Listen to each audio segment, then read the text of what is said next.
Hello and welcome to another So You'd Like to Get Into Games. Today's episode is going to be about action games, which is going to be complex because if you actually load the Nintendo eShop, action is kind of everything. I just saw platformers in there, I just saw first person shooters in there, so I need to kind of define specifically what I feel an action game is, and this tends to be the general consensus as well on action games. An action game tends to be a game where you are, I believe, almost always third person. I don't think anything with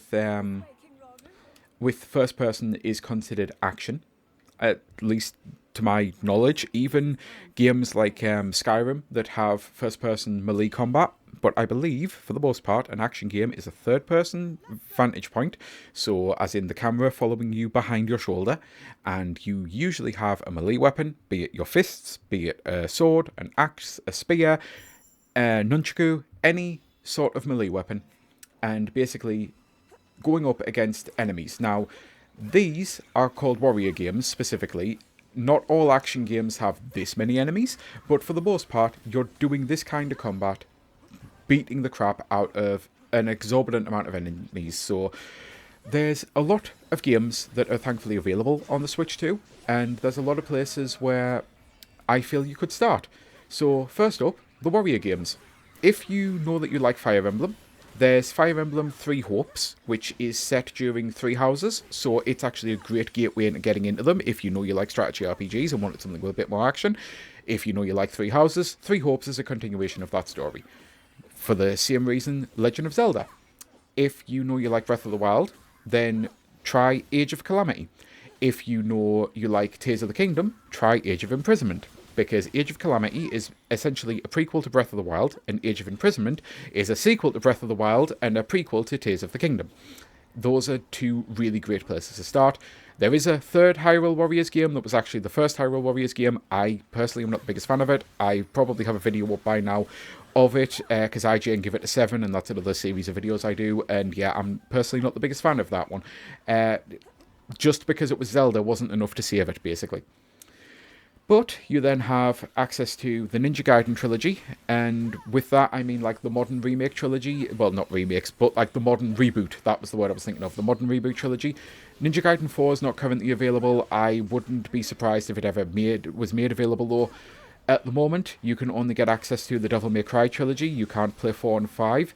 There is a warning. As much as I am recommending Ninja Gaiden is a brutally difficult game.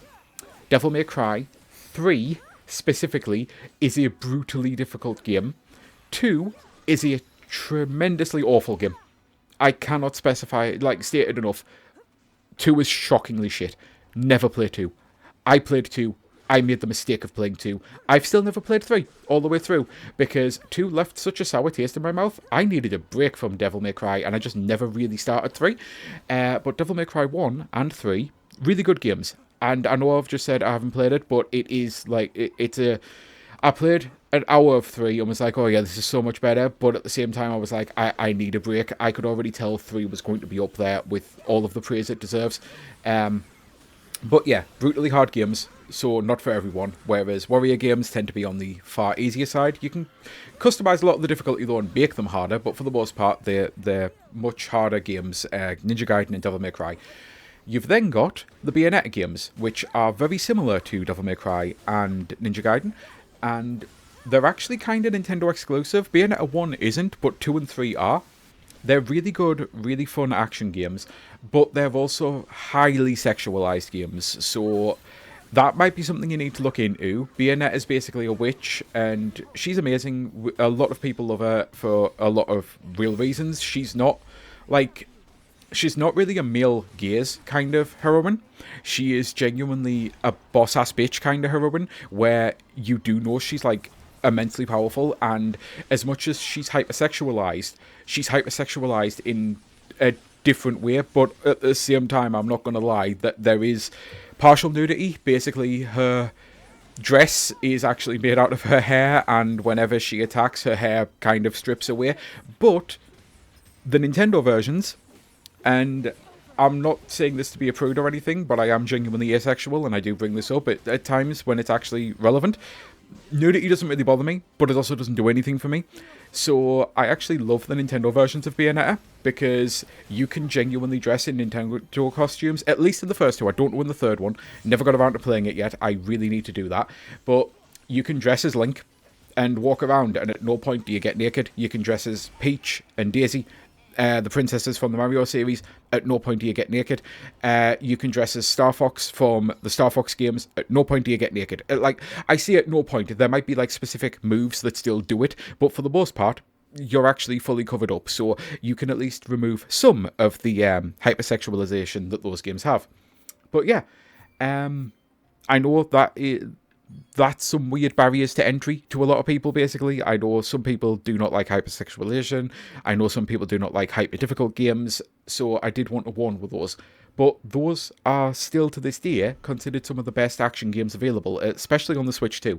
And I'm struggling to really think of any others. Like, there's probably others, but I think the range of games that I've mentioned here truly is giving you a good amount of variety.